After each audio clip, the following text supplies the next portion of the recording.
Assalamualaikum warahmatullahi wabarakatuh. Salam cerdas. Apa kabar mahasiswa Indonesia? Apakah Anda baik-baik di sana? Saya mendoakan Anda tetap baik dan tetap semangat di dalam melanjutkan perkuliahan Anda. Ya, tetap semangat di dalam menimba ilmu pengetahuan. Itu akan menambah wawasan kita dan membentuk pola pikir kita yang baik.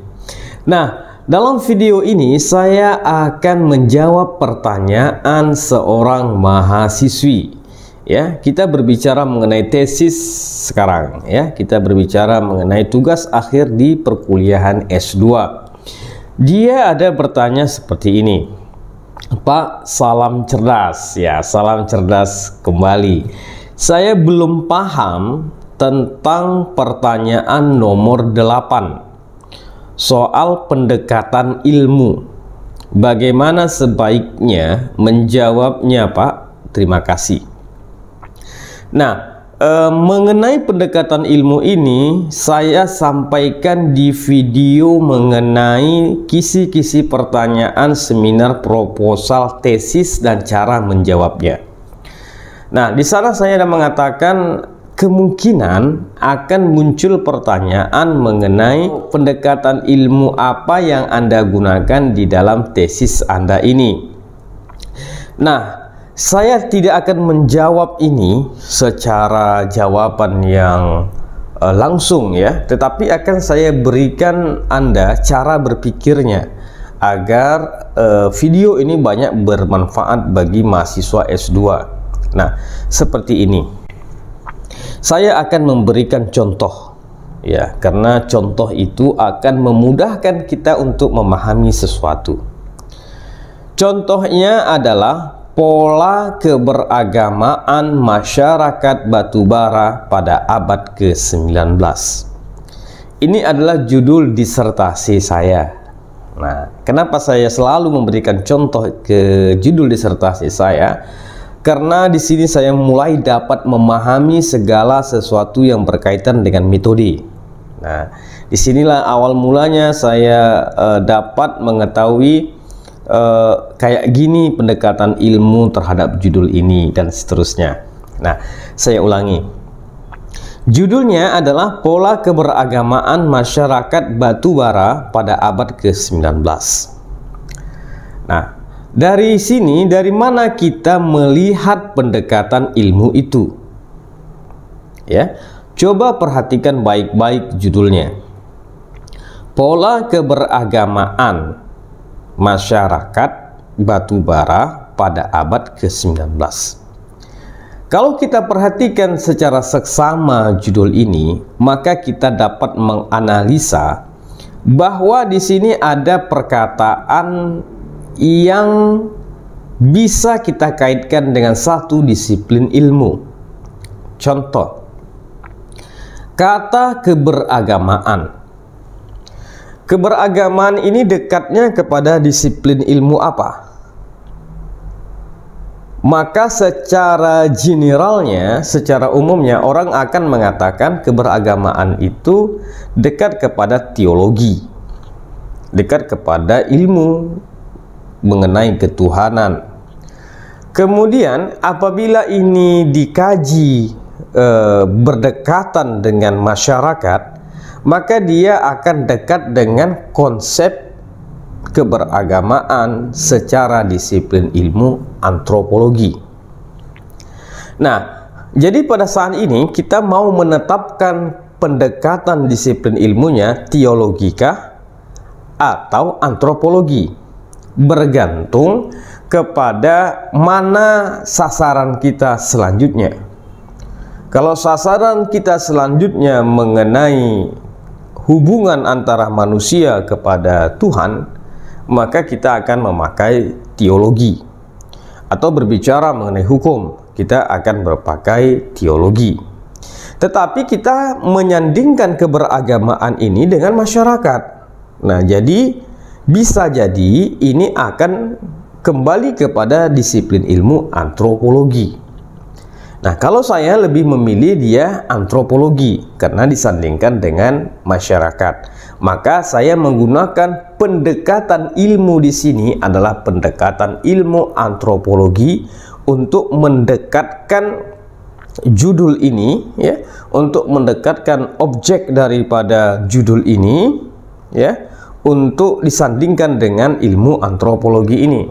Jadi kita melihatnya dengan ilmu antropologi itu. Nah, kemudian kata yang selanjutnya adalah masyarakat. Ya, masyarakat itu yang terbayang di dalam pikiran kita disiplin ilmu apa? Ya, tentunya sosiologi. Nah, tentunya ilmu sosiologi yang berbicara mengenai masyarakat. Kalau antropologi mengenai budaya, gitu kan, sentuhan manusia dengan budaya. Tapi kalau sentuhan manusia ke manusia, society, dia akan berbicara mengenai sosiologi. Sehingga di dalam judul ini bisa melahirkan dua pendekatan disiplin ilmu. Yang pertama antropologi, yang kedua sosiologi. Maka lahirlah dia satu pendekatan ilmu antropologi sosiologi. Nah, kemudian di sana ada juga kata abad ke-19.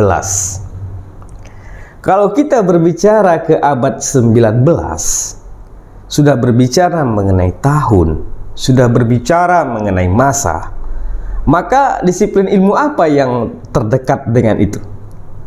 Sejarah, ya betul, sejarah. Jadi ilmu ini, judul ini bisa didekati dengan pendekatan ilmu sejarah juga, seperti itu. Oh Pak, berarti di dalam satu judul ini bisa lebih daripada satu disiplin ilmu? Ya bisa. Disinilah kemahiran kita belajar.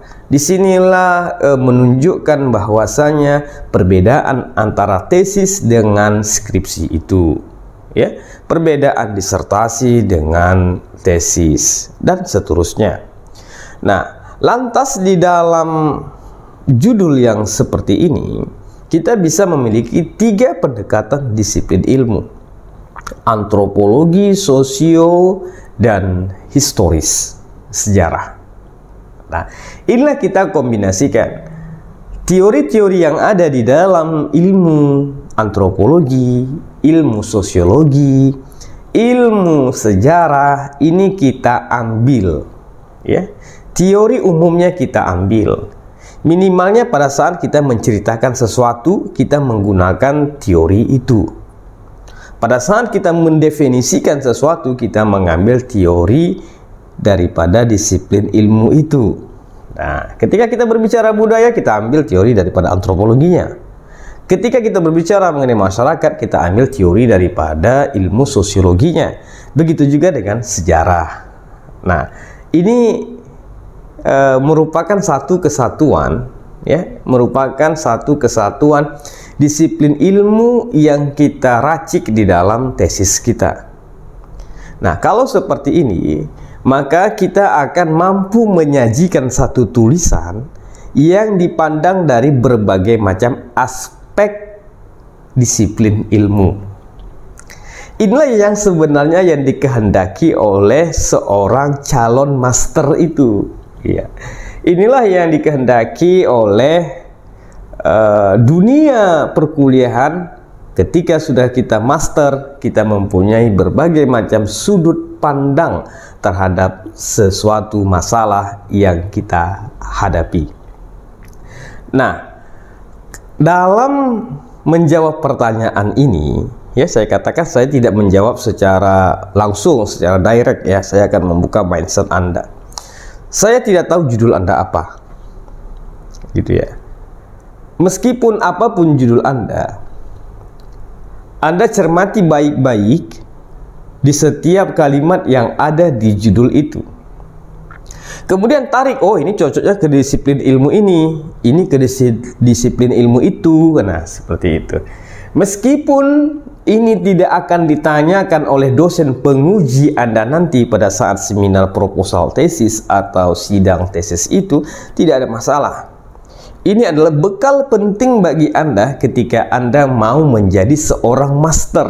Nah, saya bangga sebenarnya kepada Anda.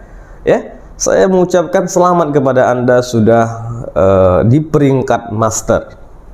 ya. Sehingga kita mematangkan metode kita. Di sini kita mematangkan sesuatu yang kita lihat, oh ini ada kaitannya dengan ini.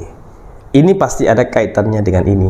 Karena semua disiplin ilmu itu akan terangkum semuanya, ya, akan terangkum semuanya.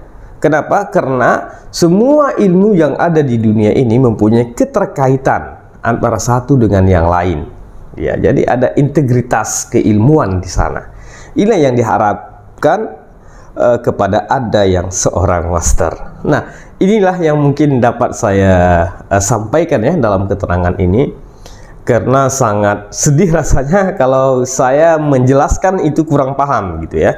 Jadi saya coba memahamkan semaksimal mungkin agar Anda benar-benar mampu mewujudkan tesis yang baik, mampu mewujudkan satu karya ilmiah yang maksimal ya.